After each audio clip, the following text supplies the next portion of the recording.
taking advantage of opportunity.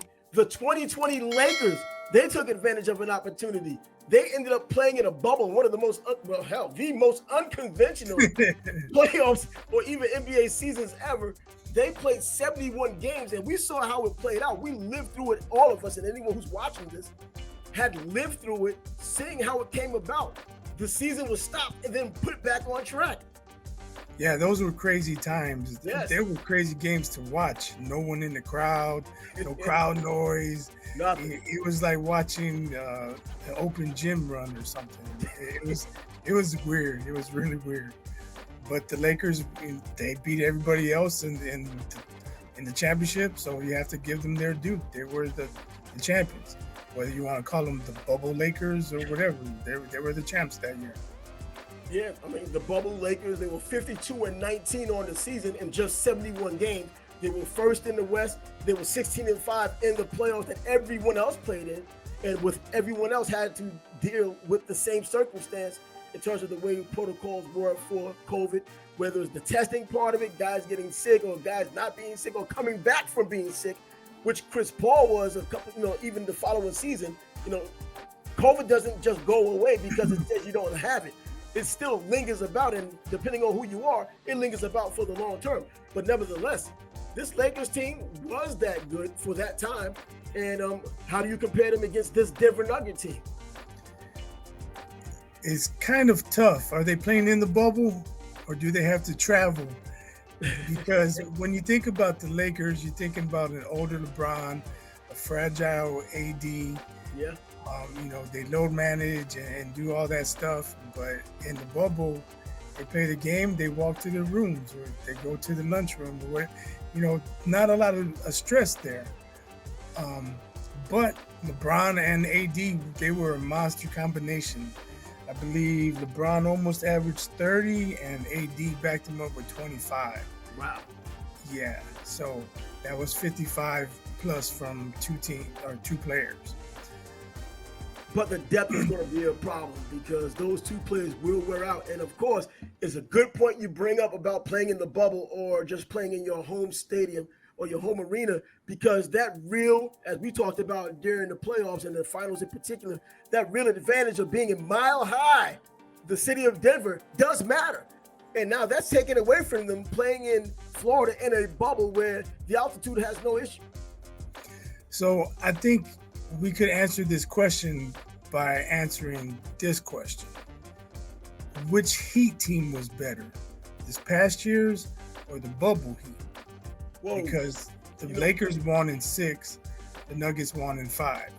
So if we think if this year's Heat team was better than that team, then the Nuggets win. But if that Heat team was better, then that changes things. You know what? I think there's an argument to be made that this present or this past Heat team might have been better because there wasn't just Jimmy Butler just getting after it. I mean, he showed the reason why we call him a dog now more than anything is because of that bubble game and the way he just left everything on the floor. He tried to do it this time around and he didn't do it so he not necessarily deferred intentionally. It just ended up that way organically, deferring to others, and they were still able to go as far as they had gone as an 8th seed. So they got hot at the right time. In the NBA, like other sports, if you get hot at the right time, whether you were an excellent team or a mediocre team during the beginning of the season, if you get hot at the right time, and that's during the playoffs, a lot of things can happen. That's how number 8 seeds get to the finals and push now the champions Denver Nuggets.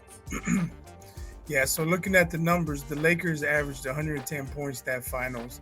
Okay. And they held the Heat to under 105.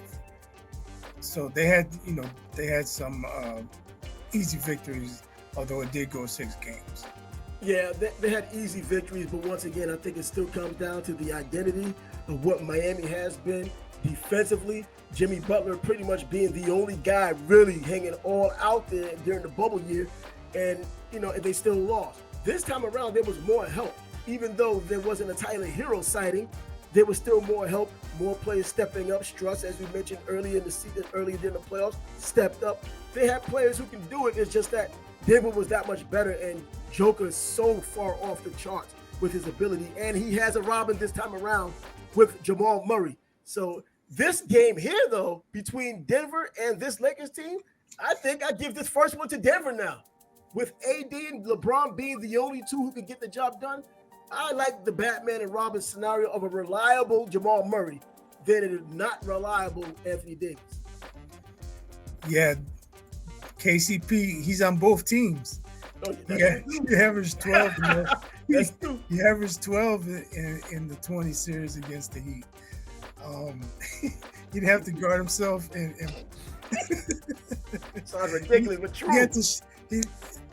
2023 KCP would have to shut down, hold him to less than 12. Play in the mirror.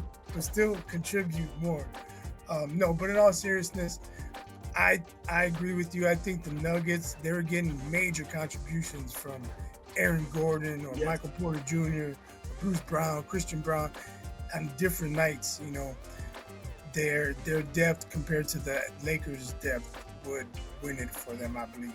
Yeah, and the playoffs, or especially in the finals when it's the final plateau and all the wear and tear of the season really shows itself, you need that depth. You need that reliable depth. And I think Denver obviously has proven it during this past series in which they won their championship. And just knowing the history of Anthony Davis is the reason why I can't choose them, because you just don't know how long he's going to be around. Yeah, but we have to assume he'd be around because he was around that season. So I can't say, he'd probably get injured. You know, we have to assume that he would be around because he was around.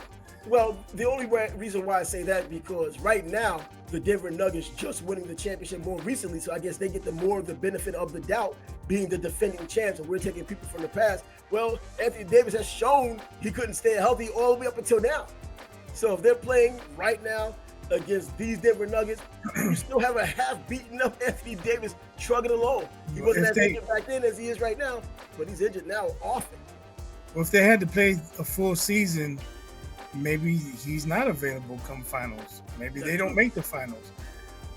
You know, we talked about LeBron load managing. I think he played 55, 56 games last year. If they didn't have that break where they allowed their bodies to recuperate and rest, would they be able to go as hard? That's a big question. But you know what? It's everyone in the NBA. Everyone gets the chance to benefit from that load management. It depends on what your coach really wants. And for the first time throughout our first 3 games, we agree on this one. The Denver Nuggets will beat the 2020 bubble Lakers. I mean, there were a lot of benefits there. They got a little bit more rest as well. The entire season was stopped and restarted. Now, granted, these guys had to get back into basketball shape in order to play, but it was still stopped a significant amount of time to where, you know what, that resting guys who might have been injured or coming back, or guys who might have been bumped and bruised, were able to get that rest they wouldn't have gotten under normal circumstances. So yes, Denver now 1-2 after the 2020 Lakers go down to them. So hey, moving on, what's going on now?